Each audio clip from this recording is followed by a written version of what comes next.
Beef recipe for dinner. Beef कढ़ाई आज बन रही है बड़ी ज़बरदस्त और बड़ी मज़ेदार। बड़े ही अनोखे हम मसाले डालेंगे और मसालों से ज़्यादा अनोखा होगा इसका पकाने का स्टाइल। और जब आप इसको चखेंगे ना तो बस फिर आपको चलेगा कैसी होती है बीफ कढ़ाई।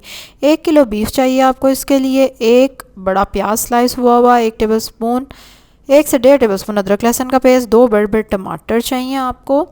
इसके साथ हमें चाहिए तकरीबन 2 टीस्पून जितना नमक, 2 टीस्पून लाल मिर्चें, 1 टेबलस्पून सूखा धनिया,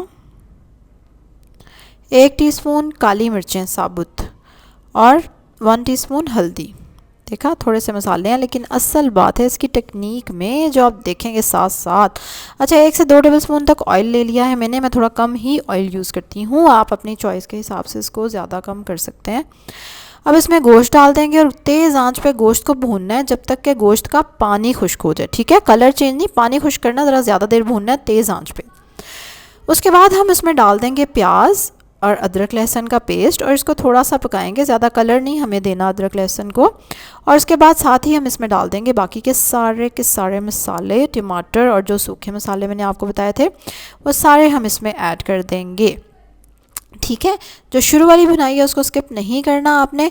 अब इसको फिर से हम अच्छे से भून लेंगे कोई 5 मिनट और फिर हम इसमें पानी डाल देंगे जिसमें कि गोश्त आराम से गल जाए।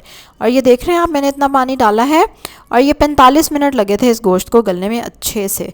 वरना गोश्त पे भी डिपेंड करता है कि वो कितनी देर में गलेगा। बेशक प्रेशर में गला लें, प्रेशर में गलाने के लिए आप मेरी वीडियो देख सकते हैं डिस्क्रिप्शन में। हाय हाय हाय, लुक चेक करें, ओह यम। देख रहे हैं कितना ज़बरदस्त कलर आया है और इससे ज़्यादा ज़बरदस्त इसका जायका था और बहुत ही मज़ेदार है। इसकी जो हमने फ्राइंग की शुरू की वो की थी ना, that cause really good taste. बड़ा मज़े का जायका इसका बना। ज़रूर ट्राई कीजिएगा बीफ कढ़ाई। फटाफट से लाइक करें मेरी वीडियो को, जल्दी से सब्सक्राइब करें मेरे चैनल को, बेल आइकन पे ज़रूर क्लिक करना है। चलो जी, कल एक और ज़बरदस्त सी वीडियो के लिए के साथ आपसे मुलाकात होगी। तब तक के लिए अल्लाह हाफिज़।